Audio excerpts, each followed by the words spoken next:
అందరికీ నమస్కారం. రావయ్యా బోసురా. ఏమిటి చాలా కాలానికి మా ఇల్లు కనిపించింది? ఏదైనా ఉద్యోగంలో చేరావా? అబ్బే లేదండి. ఇంకా లేదా? ఉద్యోగం పురుష లక్షణం అన్నారయ్యా.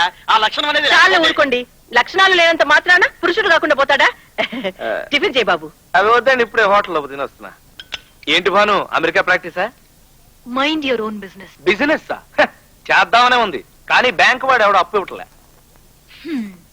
భాను భాను ఇదిగో బోసు, పుట్టగొడుగులు వాటి పుట్టి పూర్వోత్తరాల గురించి చెబుతుంటే మొన్న మీ అన్నయ్య అర్ధంతరంగా వెళ్ళిపోయాడు. ఆ మిగతాది కూడా చెప్పాలి. రేపు ఒకసారి రమ్మను. చెబుతానండి. భాను భాను భాను భాను భాను భాను భాను నా మాట విన్నామంటే how to go to America అని చెప్తాను. నీ మాట వింటే అమెరికా కాదు, అండమాన్ జైలుకు వెళ్తా. నేను చెప్పేది జోక్ కాదు భాను, సీరియస్. నన్ను నమ్ము, నిన్ను అమెరికా పంపిస్తాను. ఎలా? ఇక్కడ చెప్తానేంటి, ఫ్యామిలీ వరల్డ్కి రా. ఏమిటి సంగతి చెప్పు.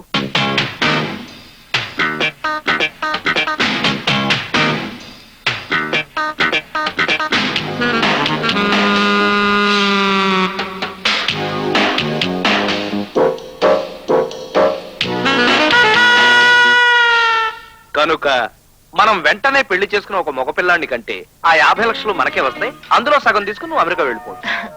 నీ ప్లాన్ బానే ఉంది, కానీ నువ్వంటే నాకు అసహ్యం కదా. పెళ్ళలా చేసుకోను, పిల్లాడినెలా కన్ను. పిల్లల్ని ఎలా కనాలో నాకు బాగా తెలుసు, చెప్పనా? షడప్. అయినా ఈ రహస్యం ఇప్పుడు నాకు తెలిసింది కనుక నాకు నచ్చిన వాడిని చేసుకుని పిల్లాడిని కంటే నువ్వేం చేయగలవు? చాలా చేయగలను మిస్ అమెరికా. నీకంటే ముందు పెళ్లి చేసుకుని మగ పిల్లాన్ని కనగలను. ఈ విషయం చెబితే మీ రాజుబాబు అన్నయ్య, మా ఆంజనేయులు అన్నయ్య మనకంటే ముందు మగ పిల్లాన్ని కనగలరు. అసలు ఇవన్నీ ఎందుకు? ఈ డబ్బు లేనంత మాత్రాన నాకు వచ్చే నష్టం ఏమీ లేదు. కానీ ఈ ఛాన్స్ నువ్వు మిస్ అయ్యావంటే ఈ జన్మలో నువ్వు అమెరికాకి వెళ్ళలేవు. ఓహోహో, బ్లాక్ మెయిల్ చేస్తున్నావా? బ్లాక్ మెయిలో, హౌరా మెయిలో నువ్వు కాదంటే చెప్పు, ఇంకొక అందమైన అమ్మాయిని వెతుక్కుంటాను. వెతుక్కో. All the best. ఈ అమెరికా పిచ్చి దానికంటే ఏ అనకాపల్లి వెర్రిదాన్న వెతుక్కుంటే బెటర్. సార్, 3 మర్డర్లు చేసి పోలీసు వాళ్ళు దొరికిపోయింది సార్. ఉరిశిక్ష తప్పించుకునే మార్గం ఏదైనా ఒకటి చెప్పండి సార్. దొరికిపోయిన తర్వాత తప్పించుకోవడం ఎలాగయ్యా? ఓ పని చేయి, రాంకోట్ రావడం నేర్చుకో. పైకి వెళ్ళాక పనికి వస్తుంది. ఉరిశిక్ష తప్పించాలంటే ఒక్కటే మార్గం. సారీ, ఫేస్ చూపించకూడదు కదా. ఉరిశిక్ష తప్పించాలంటే ఒక్కటే మార్గం.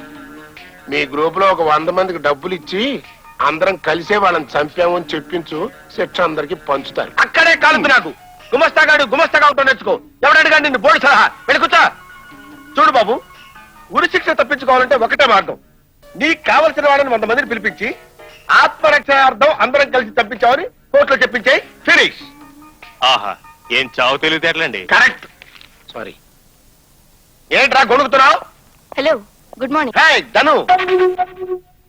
అరే, ధనలక్ష్మి వచ్చింది కానీ నాకు ధనుకి 2 టీలు 2 సమోసాలు పెట్టరా. వారిని అబ్బా, నన్ను టీ రమ్మంటా ఉంటా అని అంటా అనుకున్నారా? అన్నం ఆనందంగా తెస్తా. మరి ఇంకా నిలబడ్డా వెళ్ళి తీసురా. ధనలక్ష్మి ధనలక్ష్మి నా కాబోయే భార్య. తల్లిదండ్రులు చిన్నప్పుడే చచ్చిపోయారు. అయినా ప్రతి విషయం కావాలరా నీకు. ఏం చేస్తాం? No degree no food. వెళ్ళరా. తెలుస్తారు మారేది. మన ఇద్దరం కలిసి వెళ్ళి ఆడి పెళ్లి ఆపకపోయామంటే ఆడి స్టార్ మారిపోద్ది. అమ్మో, హాయ్. ఏమంటున్నారు మీ అన్నయ్య గారు నా గురించి? నీలాంటి అందమైన ఉద్యోగస్తురాలను చేసుకోవాలన్న ఆలోచన అప్పట్లో తనకు రానందుకు తెగ ఫీల్ అయిపోతున్నాడు.